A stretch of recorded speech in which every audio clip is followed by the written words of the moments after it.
Good afternoon, and welcome to the Chewy second quarter 2020 earnings call. All participants will be in listen-only mode. Should you need assistance, please signal a conference specialist by pressing the star key followed by 0. After today's presentation, there will be an opportunity to ask questions. To ask a question, you may press star, then 1 on your touch-tone phone. To withdraw your question, please press star, then 2. Please note this event is being recorded. I would now like to turn the conference over to Bob LaFleur, Vice President, Investor Relations and Capital Market. Please go ahead. Thank you for joining us on the call today to discuss our second quarter fiscal 2020 results. Joining me today are Chewy's CEO, Sumit Singh, and CFO, Mario Marte. Our earnings release and letter to shareholders, which were filed with the SEC on Form 8-K earlier today, have been posted to the Investor Relations section of our website, investor.chewy.com. A link to the webcast of today's conference call is also available on the site. On our call today, we will be making forward-looking statements, including statements concerning Chewy's future prospects, financial results, business strategies, industry trends, and our ability to successfully respond to business risks, including those related to the spread of COVID-19, including any adverse impacts on our supply chain, workforce, fulfillment centers, other facilities, customer service operations, and future plans. Such statements are considered forward-looking statements under the Private Securities Litigation Reform Act of 1995 and are subject to certain risks and uncertainties which could cause actual results to differ materially from those contemplated by our forward-looking statements. Reported results should not be considered an indication of future performance. Also note that the forward-looking statements on this call are based on information available to us as of today's date. We disclaim any obligation to update any forward-looking statements except as required by law. For further information, please refer to the risk factors and other information in Chewy's 10-Q and 8-K filed earlier today and in our other filings with the SEC. Also, during this call, we will discuss certain non-GAAP financial measures. Reconciliations of these non-GAAP items to the most directly comparable GAAP financial measures are provided on our Investor Relations website and in our earnings release and letter to shareholders, which were filed with the SEC on Form 8-K earlier today. These non-GAAP measures are not intended as a substitute for GAAP results. Finally, this call in its entirety is being webcast on our Investor Relations website. A replay of this call will also be available on our IR website shortly. I'd now like to turn the call over to Sumit.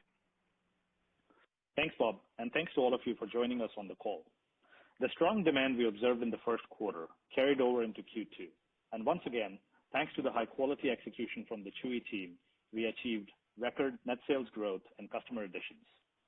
In recent months, it has become clear that the retail industry in general, and e-commerce in particular, is going through a period of transformative change. Growth curves that were supposed to play out over years have been compressed into quarters and even months. Over the past few years, we have invested in technology, new businesses, fulfillment capacity, and in building an extraordinary team. This has prepared us to quickly adapt to the acceleration of our own growth curve and to provide top-notch service to the growing millions of pet-owning households in the U.S. who depend on Chewy. We build Chewy by putting the customer at the center of everything that we do. In a world of uncertainty, qualities like trust, convenience, and customer service really matter, especially when it comes to caring for family or loved ones, whether they're people, pets, or both. We have taken these millions of customer relationships and built a large base of repeat business that enables our rapid scaling and fuels our profitability on an accelerated timetable. As empowering as all of this is, we are just getting started. In the next few minutes, I will discuss our Q2 results and then share some updates on the purchasing behavior of our newest customer cohorts, as well as how we interpret their lifetime value potential. I will also update you on our fulfillment center network and distribution strategy, planning for the upcoming holiday season, and then wrap up my remarks with some closing thoughts about Chewy's market share opportunity and how we fit in the broader pet e-commerce space. Finally, I will turn the call over to Mario to discuss our second quarter results and guidance in more detail. Chewy's advantageous position in the race towards e-commerce and our culture of innovation and customer service resulted in another quarter of outperformance. Q2 net sales were $1.7 billion, increasing 47% year over year. Autoship customer sales were $1.16 billion, or 68.3% of net sales. We ended the second quarter with 16.6 million active customers, an increase of 4.6 million compared to second quarter 2019, breaking last quarter's customer acquisition record. Net sales per active customer, or NSPAC, was $356, representing 3.2% annual growth after adjusting to exclude the extra week in 2018. We delivered strong gross margins, with Q2 actualizing at 25.5%, a 190 basis point increase year over year. By early Q2, we had cleared the backlogs and corrected the inventory imbalances that weighed on Q1 gross margins.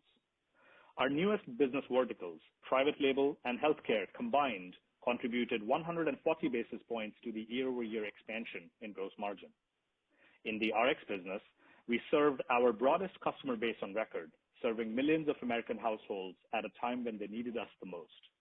Additionally, our newest RX sites in Kentucky and Phoenix became fully licensed in Q2 to fulfill customer orders nationwide, allowing us to further improve customer experience and optimize logistics costs. Another area of focus has been our hard goods business, which continued its strong growth in Q2, positively contributing to the overall gross margin trajectory. Within the hard goods categories, we expanded our mix of private label products, and private label hard goods penetration reached 15% of net sales, providing clear gross margin benefits. We remain excited about the progress we are making across multiple initiatives ongoing within the company. We executed tightly against our sales momentum while expanding gross margin and controlling costs to deliver our second consecutive quarter of positive adjusted EBITDA. Q2 adjusted EBITDA was $15.5 million at a margin of 0.9%, reflecting 340 basis points of year-over-year margin improvement. Now, let me briefly touch on customer behavior for our new and existing customers over the course of the year. We continue to monitor the behavior of post-COVID customer cohorts we acquired in Q1 and Q2 for any notable variances against our more mature pre-COVID customer cohorts, and are encouraged to observe a high degree of consistency in customer behavior between the two. The Q1 cohorts remained positively engaged, and the initial engagement levels of the Q2 cohorts matched their Q1 peers. Overall customer acquisition rates remained above pre-pandemic levels, and other metrics such as basket size, reorder rates, and Autoship sign-up remained healthy and stable. We are encouraged by these trends. The new active customers we added in Q1 and Q2 of this year surpassed the total active customers we added across the entirety of 2019. These new cohorts are not only large in number, but given their initial engagement levels, they are also potentially significant in their unrealized contribution to our future revenue and profitability. As with our mature cohorts, we expect their NSPAC to increase significantly over time, reaching approximately $500 by year 2 and over $700 by year 5. An exciting new development, however, is that unlike our earlier cohorts, who were primarily purchasers of food and essentials, we now have the ability to expose our newer cohorts to a large variety of purchase options earlier in their customer life cycle. For example, RX prescriptions, a wide variety of hard goods options fueled by our private label products, or gift cards for friends and family members. These expanded offerings allow us to serve the customer more fully from their initial purchase and expedite the capture of greater wallet share. This, in turn, allows us to scale their lifetime values, or LTV, beyond their historical ranges. This focus on new businesses and product innovation is critical for our long-term success, and each has been on the strategic roadmap that we've shared with our shareholders and investors since our IPO. It is also what will continue to amplify Chewy's growth and profitability flywheel as we look to the future. Another important contributor to our ability to serve millions of customers is our dedicated fulfillment network, which continues to expand to meet the needs of our growing business. Our next fulfillment center, or FC, launch will be Archibald, Pennsylvania facility, which begins shipping orders by mid-October. Archibald will be our 10th FC overall and our first automated facility. In addition to the Archibald and the North Carolina FCs, which were planned fulfillment center launches for 2020, just last week, we expanded our network with the opening of a new limited catalog fulfillment center in Kansas City.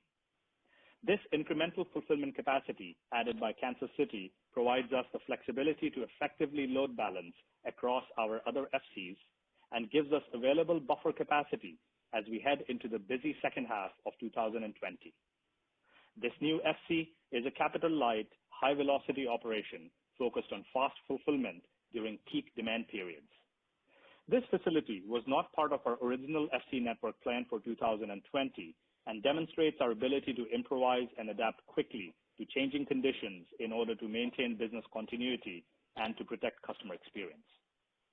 Looking a little farther out, we also announced that we will be adding a second automated FC to our network in mid-2021. This one will also be located in Kansas City. Mario will share some more details on this project shortly. This second center will give us option value as we scale operations in the Kansas City area from 2020 into 2021. By the end of 2020, our fulfillment center network will consist of 11 centers with over 7 million square feet, plus 3 pharmacy-focused fulfillment centers. We believe this makes us one of the largest dedicated e-commerce fulfillment networks in the U.S. and is certainly unparalleled in the dedicated pet space. Expanding our distribution capabilities is just one of the steps we are taking in preparation for the upcoming holiday shopping season. The rapid changes we've seen in retail and e-commerce are likely to rewrite the rules of this year's holiday and cyber seasons. Our preparations are already underway so that we are ready to ensure that our systems, inventory, and staffing levels are in place and able to adapt to any contingencies. Also, with the holidays in mind, we continue to expand our assortment of innovative, high-quality products that surprise and delight our customers. In Q1, we launched gift cards. In Q2, we took pet personalization to a whole new level by launching a service that allows pet parents to personalize dozens of people products like coffee mugs, water bottles, and picture frames to celebrate their pets or create personalized gifts. Using a first-of-its-kind 3D-powered user interface, pet parents can easily upload images and add customizable text and then interact in real time with a 3D rendition of their item before ordering. We are excited to expand this experience to pet products like collars, ID tags, and beds in our growing personalization catalog. Before I end, I would like to share some compelling data points about the rapidly growing online segment of the U.S. pet products market. Industry data provider Package Facts predicts that online pet product sales in the U.S. will increase by $3.9 billion this year, with online sales gaining 5 points of market share year over year to reach 27% of all pet product sales. Against that backdrop, the midpoint of our 2020 guidance has us growing our revenue by approximately $2 billion year over year. In doing so, we would capture over half of the total forecasted growth of online pet product sales this year. The Chewy team continues to execute against our strategic plan, and we have never been more steadfast in our mission of being the most trusted and convenient destination for pet parents and partners everywhere. We are proud that despite all of the challenges our team members have faced on the job and in their personal lives, they remain focused on taking care of our customers and the pets who depend on them. I will now turn the call over to Mario, who will provide the details of our second quarter results and financial outlook. Mario? Thank you, Sumit. Second quarter net sales reached $1.7 billion, increasing $546.3 million, or 47.4% year over year. This marks the second time we have added more than $500 million of net sales year over year in a single quarter. Altogether, we added over $1 billion to the top line in the first half of 2020 as we attracted more customers to our platform, expanded the catalog, and helped our customers build bigger baskets. Autoship customer sales for the second quarter totaled $1.16 billion, or 68.3% of total net sales, and again topped $1 billion in a single quarter. Autoship customer sales increased 45.3% year over year, continuing the program's uninterrupted growth since launch. In the second quarter, we added 1.6 million active customers, bringing our total active customers to 16.6 million. On a year-over-year basis, we added 4.6 million active customers, an increase of 37.9%. Growing our customer base is a key long-term driver for top and bottom line expansion, and we are pleased with the results so far this year, having added more active customers in the first 6 months of 2020 than we did in all of 2019. Net sales per active customer, or NSPAC, as of Q2 2020 reached $356, an increase of 3.2% year-over-year when adjusting the second quarter of 2019 NSPAC to exclude the benefit of the extra week in the fourth quarter of 2018. As a reminder, net sales per active customer equals trailing 4-quarter net sales divided by the number of active customers at the end of the quarter. In this case, and through the third quarter of 2020, we adjust out the impact of the extra week in the fourth quarter of 2018 when presenting year-over-year growth versus 2019. NSPAC was virtually flat quarter-over-quarter as a result of the large influx of new customers in Q2. Recall that all new customers are included in the active customer count, but their impact on net sales is limited to the most recent quarter. As we have shared on prior calls, customers spend more with us the longer they stay with us. From their initial order, they discover the value, selection, convenience, and best-in-class customer experience we offer, and they quickly consolidate their purchases with us. As Sumit mentioned earlier, our most recent cohorts are displaying the same purchase and engagement consistency as our more mature cohorts, and we're encouraged by these trends. Gross margin in the second quarter reached 25.5%, increasing 190 basis points year-over-year, surpassing the low end of our long-term target range for the first time in a single quarter. Early in the quarter, we addressed the COVID-19 related backlog issues that were a drag on first quarter gross margin, limiting the impact from higher freight and packaging costs that we expected would be a drag on second quarter margins.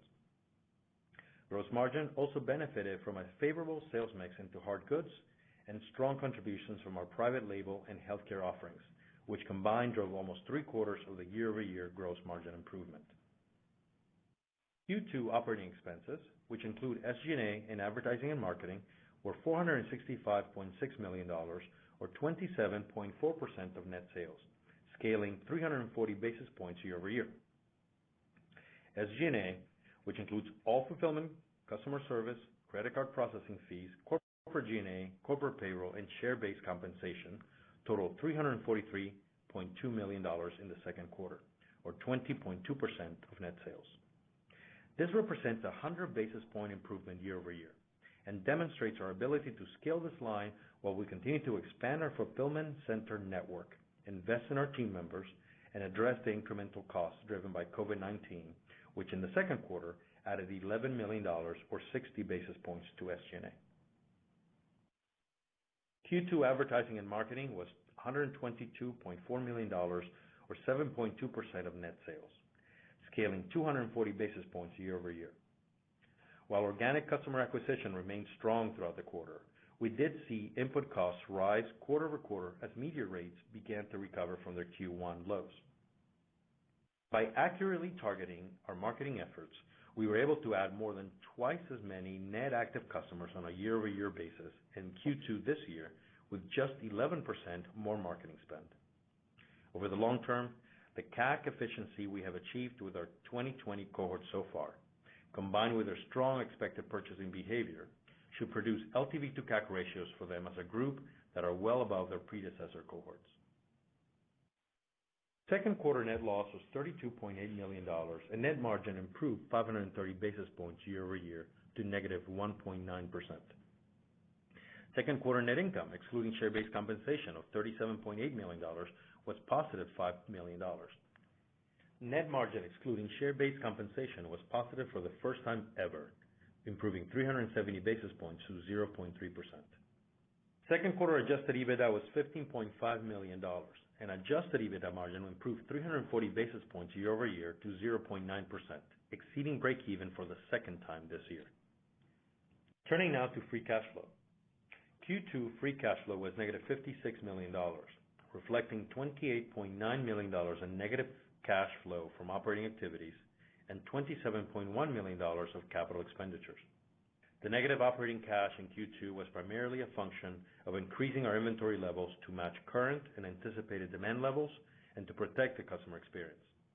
Capital investments continue to be focused on capacity build, including cash outlays for our new fulfillment center in Archibald, Pennsylvania, that is scheduled to open next month. Before I turn to guidance, I want to remind you of the near-term investments we are making that we believe will enable us to scale the business and move us forward along the path to profitable growth. Our goal is to provide you with further clarity on the rest of 2020 and help you think about the shape of the P&L and free cash flow over the next 6 to 12 months. We recently announced plans to launch our 12th fulfillment center, this one in the Kansas City area, in the second half of 2021. This facility will have the same automation layout as our Archibald, Pennsylvania facility that is set to open in mid-October. A portion of the initial investments associated with this facility will be recorded this year. First, a reminder that all of fulfillment costs are included in SG&A. So launching a new facility requires capital investments, inventory build, and a short-term increase in SG&A as a percent of net sales as we hire and train personnel ahead of ramping the site to full capacity. Costs associated with the recent and upcoming launches of the Kansas City and Archibald facilities will be reflected in our Q3 and Q4 financials and are incorporated into current guidance. Second, I want to reiterate the benefits we expect to gain from SC automation. Up to a 60% improvement in safety and ergonomics-related metrics, 25% increase in throughput capacity per square foot, 50% increase in labor productivity, and 30% reduction in fixed and variable fulfillment costs per unit. These investments will also allow Chewy to maintain our competitive edge as well as our coveted position as a top experience provider. This is especially critical since COVID-19 is rapidly influencing the way we live, shop, and serve our customers. Now to guidance. As we enter the back half of 2020, we have good visibility on a sizable share of our future sales thanks to the recurring nature of our AutoShip program. At the same time, we acknowledge that opportunities and risks exist side by side in today's unique operating environment, and we are prepared to capitalize on opportunities and mitigate risks as and when they arise. So with that, for the third quarter, we are expecting net sales to be between $1.70 and $1.72 billion, representing year-over-year growth of between 38% and 40%. For the full year 2020, we are expecting net sales to be between $6.775 billion and $6.825 billion, representing year-over-year growth of between 40% and 41%.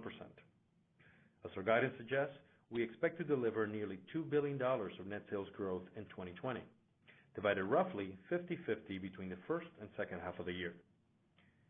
As Sumit indicated earlier, we expect to capture over half of the growth in online pet product sales that the industry experts predict for 2020. Full year 2020 adjusted EBITDA margin is expected to be approximately break-even, plus or minus 30 basis points. We are holding our adjusted EBITDA guidance constant with the guidance we gave last quarter. While we have good visibility on the demand side of the business as we enter the second half of the year, there are some areas of the current operating environment where we don't have full clarity on potential cost headwinds. For example, media costs in Q3 and Q4 are likely to see some upward pressure from factors like the economy continuing to open, the upcoming election, and increased competition as we approach the holidays. Similarly, during peak periods, we could make additional investments in employee benefits or freight and logistics to respond to elevated volumes, protect customer experience, or both. Our present guidance reflects these potential headwinds, many of which are attributable to market conditions related to COVID-19 and its impact on the broader economy and e-commerce more specifically. We view these as non-recurring in nature and don't see them affecting the underlying profitability of the business that we demonstrated in the first half of 2020 and expect to carry forward into 2021. I will conclude by saying that our Q2 results demonstrate our continuing ability to attract and retain customers, gain market share, achieve scale, and operate profitably. We remain optimistic about our future and look forward to the second half of 2020. With that, I'll turn the call over to the operator. Operator? We will now begin our question and answer session. To ask a question, you may press star, then 1 on your touch-tone phone. If you are using a speakerphone, please pick up your handset before pressing the keys. To withdraw your question, please press star, then 2. Our first question today comes from Mark Mahaney with RBC Capital Markets. Thanks. I want to ask about the NSPAC outlook, and could you just detail how that NSPAC goes from whatever 350, 356 now to the 500 to 700. I know you're talking about that with particular cohorts as the overall customer base ages. You'll inevitably drive up there, but just talk about how that happens. Is it greater frequency? Is it spend across different categories? I'm sure it's all of the above, but what have you typically seen in terms of the drive up of that NSPAC? Thank you very much. Hi, Mark. This is Mario. So I'll take the question. What would happen is, like in the first quarter, we had a record influx of new customers that diluted NSPAC in the second quarter. And so it was basically flat quarter over quarter, but up 3.2% year over year. And I think you have the dynamics right, that as we add more new customers, that affects NSPAC in the short term, but over time, those customers mature and they shift their spending to us. And so then your question of how does that evolve over time? It's a mixture, as you said, all of the above. Not only do they find the selection, convenience, price, customer service to be so appealing that they move their spending to us, but we also continue to expand the catalog and the categories that we serve them, and that increases their spending with us over time. And you're right to think that, as we have shared in the past, first year tends to be at $150, $200. By year 3, that grows $100, $200. By year 4, 5, you're in the $500, $600 range. So the longer they stay with us, the more they spend with us. But it's a combination of all the things you mentioned. Mark, also, this is Sumit. I think helpful to remember that the number that you're quoting, right, the NSPAC number that we're quoting is a weighted average number. And when we look at the number of customers that we've acquired, so the net additions that have happened in the last 3 years form a bulk of the customers on the platform. So just by the mathematics of it, the cumulative weight gets dragged down by the maturity of the cohorts that we bring on. But when you look at our older cohorts that have been active with us over 4, 5, 6 years, those are the cohorts that are spending north of $500, $600, $700. And so, I think that's an important consideration, which is why, in the past we've said, it's really important for us to bring customers online, and then what we gain confidence is we build relationships with these customers, and they spend. The longer they stay with us, the more money they shift from their share of wallet, from their basket over to Chewy. And so you take that dynamic, and you take the dynamic of, let's say, the food and supplies market in the North American space, and you take a $100 billion pet space, you take 65% of that is just food and supplies, and you take 90 million households. That math is roughly about $700 per share of wallet per household, just attributed to food and supplies. And so when you start putting these two together, and you see the results in the way that we go to market and engage these customers, and the offerings that we're offering that Mario suggested, that's how the math works out. Okay. Thank you, Sumit. Sure.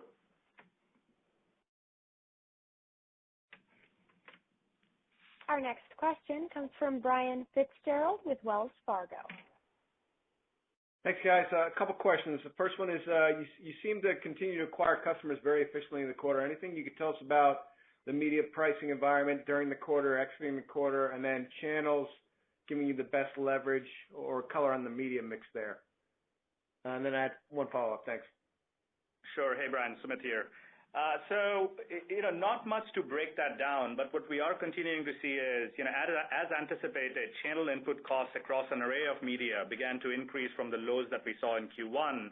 And so our marketing team has had to smartly pivot to make the level of investment. And one thing that benefits an engine like ours is that because we are efficient in going to market on the performance side, we're able to also attribute spend on short-term basis and change that spend if we don't see the yield coming back in. So for us, it's all about, guiding ourselves to the LTV to CAC metric, and then on top of that, we're continuing to find the efficient frontier.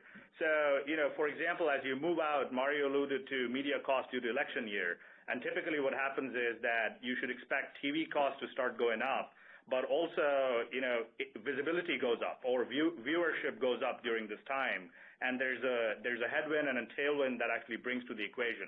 I think what's a little bit murky this year is, how due to pandemic, if the viewership is scaled back, how that actually impacts media cost. So we're watching all of this, but at least on the performance side where we spend the bulk of our money, we're more targeted and we have the ability to dial back or dial up as the yield comes in. Got it. And the other one I just had was on the new automation, and I want to know if you can kind of compare or contrast the CapEx and the OpEx footprint of those facilities, the new automation ones versus the rest of the network. Is there an opportunity to upgrade or augment some of your existing facilities with some of this automation you're talking about? Thanks. Yeah, I mean, absolutely. We've built, in the last few years, we've built our existing network with a point of view of, if the data comes into our expectation, like the data points that we're providing, we have an opportunity to go back and retrofit or upgrade our existing facilities. And automation for us, is a strategic choice, and we believe that now more so than ever, we have confidence that we're making the right choice in investing in automation to be able to get out the benefits across safety, variable cost, as well as full cost per unit for the network. Thanks, Sumit. Appreciate it. Sure. Our next question comes from Doug Anmuth with J.P. Morgan. Thanks for taking the question. Sumit, I was hoping you could just talk a little bit more about the services marketplace, potentially just, if the pandemic has perhaps accelerated your thinking there at all, and just how you think about what a potential product could look like, and then also monetization around that product. Thanks. Hey, Doug, good to hear from you. When we think about services, first of all, and the concept of a marketplace, we think about it broadly. So we're not really pegging ourselves to, a product-oriented marketplace or a particular retail environment of a service-oriented marketplace. We believe, us helping customers in the health and wellness space, where, a lot of customers are migrating towards finding more and more information, especially due to vet clinics closed, is a service that we could provide. We believe, offering up our assortment to small business providers at a time when they need it the most could be a service that we could provide. Pet insurance could be a service that we could provide. So services for us is a broad term, Doug, and there's not much to share, regarding our progress other than the fact that we continue to evaluate ideas and put our thought behind it. And when we have something more to share, I'll come back and share it with you. Okay, thank you.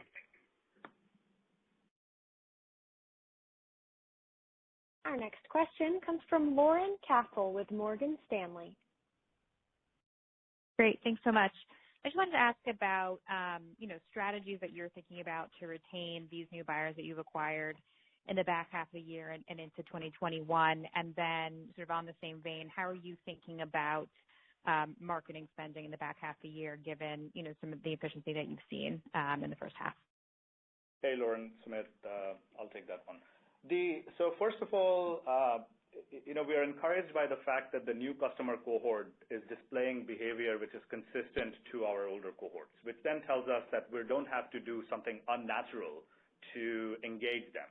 What we are also encouraged by is the fact that we have different choices for them to engage with. For example, if you look back a couple of years, you had the choice of either buying food or buying your supplies from us. Today, as a customer, you have a much broader array of choices. And so when you really think about how we deploy marketing now for engaged customers, it's about, understanding their life cycle and at what point do we expose them to these offerings and how do we smartly convert them from one vertical or complementary, offerings to their portfolio to accelerate their basket size relative to older cohorts. So that's how we're thinking about it. Your second part of the question is efficiency, in the back half of the year, or how we look at marketing outlook. As I alluded, we expect channel input costs across an array of media to begin to increase. And, our team, we expect organic traffic and customer acquisition trends to remain elevated relative to pre-COVID levels. Then, is the notion of how paid marketing should be executed. And there, we're going to continue to, spend money with the operating philosophy of either driving the business to cash neutrality or until we hit the efficient frontier and keeping LTV to CAC ratios as our guiding point.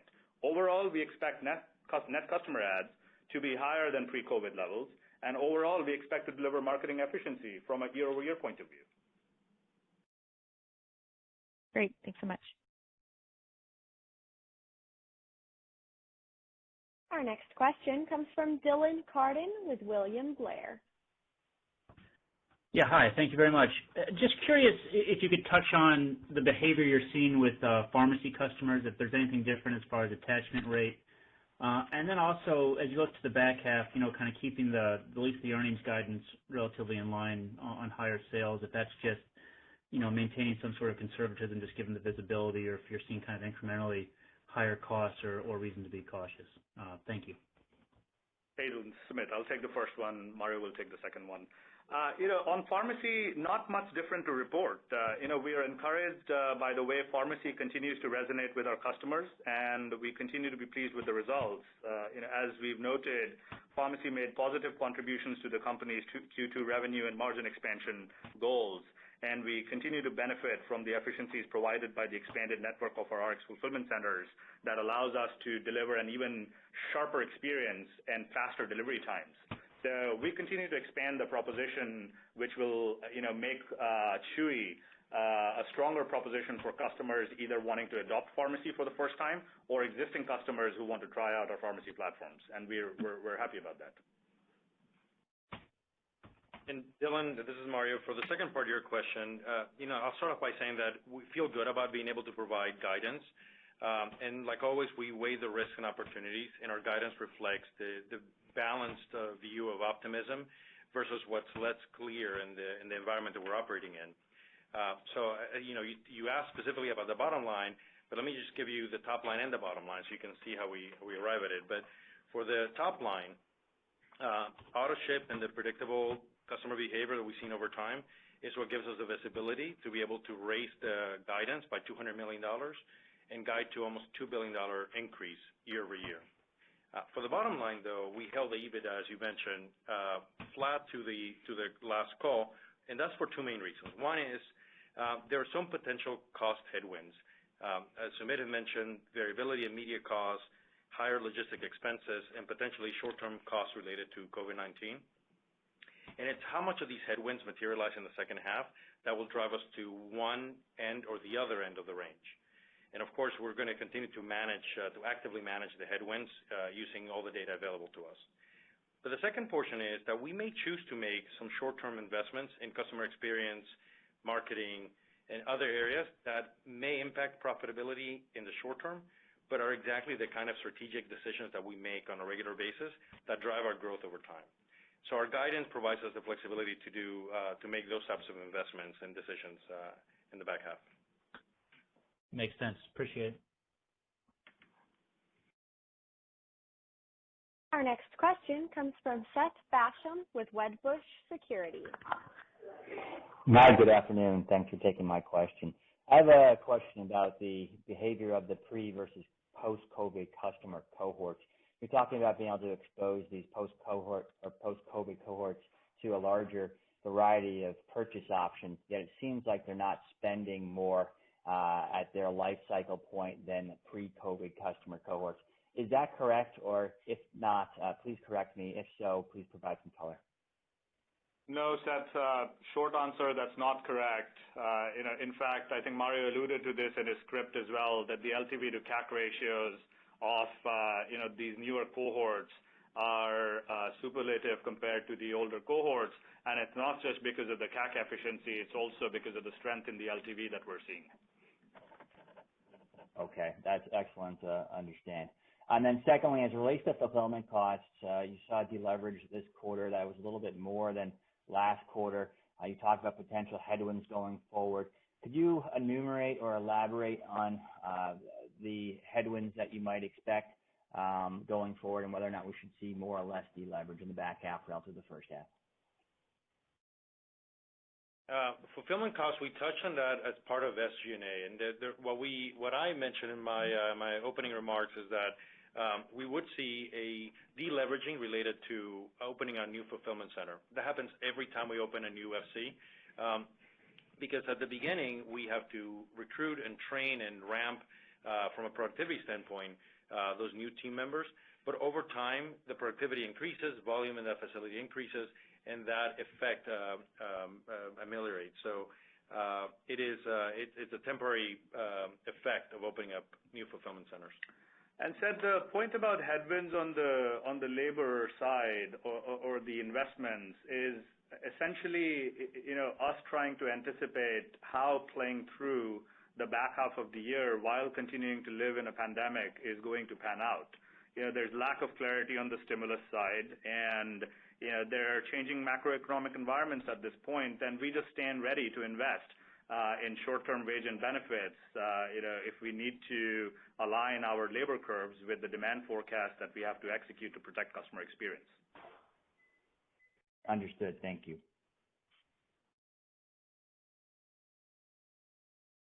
Our next question comes from Oliver Wintermantel with Evercore ISI. Yeah, hi. Good afternoon. My question is regarding the sales cadence throughout the quarter, how you entered the quarter and what velocity you exited the quarter. And then if you could give us maybe like an outlook or how it's trending in the third quarter so far. And then the follow-up question would be advertising revenue opportunities on your own side. Thank you. Hi, Ollie. It's Mario. I'll take the first part, and Sumit will answer the second part. But to the first question, net sales and customer acquisition in August were consistent with our Q2 exit rate. And so the best way to describe the current pace of customer acquisition is that we are running above pre-COVID levels, but below the peak rates we saw in March and April. And the guidance we provided reflects it. Hey, Ollie, it's Sumit. Not much to add to the advertising revenue opportunities on our side. When we have something to share, we'll come back and share it. Got it. Thanks very much. Our next question comes from Deepak Mathivanan with Barclays. Hi, guys. It's Trevor on for Deepak. 2 ones from us. And just dovetailing on one of the earlier questions. Now that you have 6 months of data on post-COVID cohorts, can you give us any color on like average basket sizes, frequency, and churn there? I know you gave some comments there on spend levels, which was very helpful. And then second one, dovetailing on that, last quarter you flagged about $70 million in pantry stocking contributing to revenue. Any update on that metric this quarter? Have you seen that kind of stabilize, or have you seen that inventory that's in pantry draw down? Thanks. Sure. I'll take both of these. First of all, we're not seeing pantry destocking. We continue to see high levels of engagement from our customers, and as we alluded to in the Q1 call, we don't expect the pantry destock impact to come in, or at least come into perspective so quickly. So not much more to say there. And on the new cohorts, trends and basket size reorder, so without specifically commenting, we continue to see basket sizes are bigger or larger, and their other metrics such as frequency, mean time to order, purchase rate, Autoship subscribe rates, et cetera, are consistent with our mature cohorts. Great, thanks. And if you have any further questions, please press star and then 1 to join our question queue. Our next question will come from Brent Thill with Jefferies. This is John Colantoni on for Brent. Thanks for taking my question. When we back into implied Q4 sales using Q3 and full year guidance, we get somewhere around low 30s growth, which implies a moderation from Q3 guidance. Should we take this as conservatism, or is there something you're seeing in customer trends or from competition that leads you to believe top line growth will start to slow towards the end of the year? Thanks. Hi, John. It's Mario. I'll take that one. Our updated guidance delivers nearly $2 billion of sales growth this year, and just over half of that coming in the first half and the remainder in the second half. And that $2 billion is equal to 40% growth year over year, which is the same growth rate we had in 2019, but off a larger base. So the growth in absolute terms is quite meaningful in the second half and right in line with what we saw in the first half. And I think the other thing you should take away is that our projected growth of $2 billion this year is equivalent to more than half of the total growth in the market for online. So pretty significant. Okay, thanks.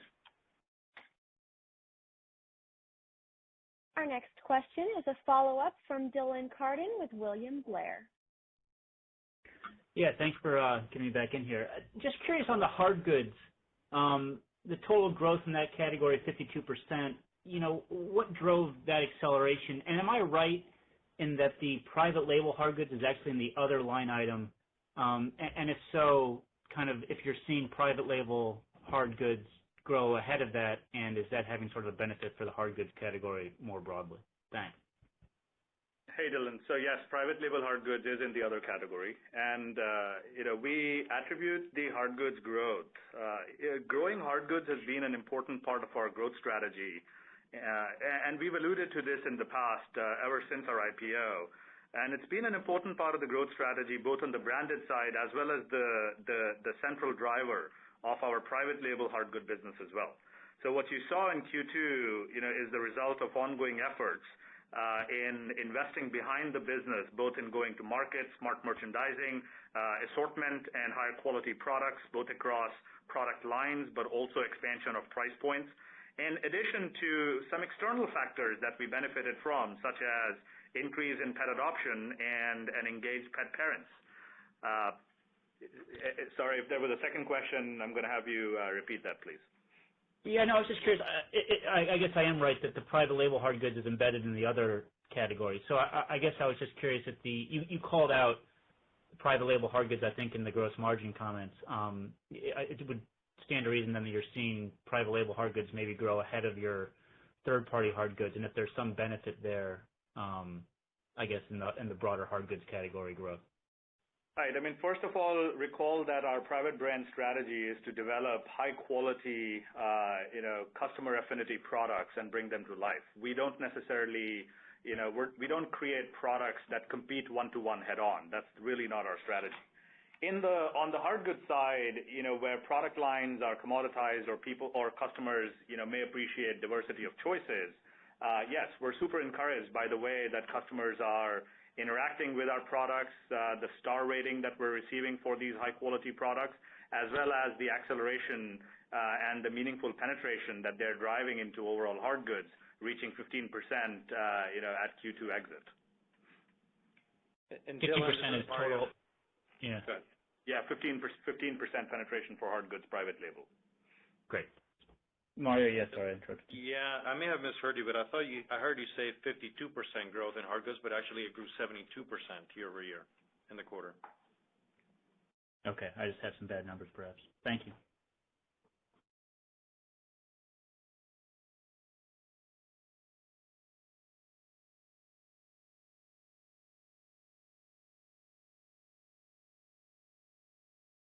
This will conclude our question and answer session, and I would like to turn the call back over to management for any closing remarks. Thanks all. Have a great evening. The conference is now concluded. Thank you for attending today's presentation. You may now disconnect.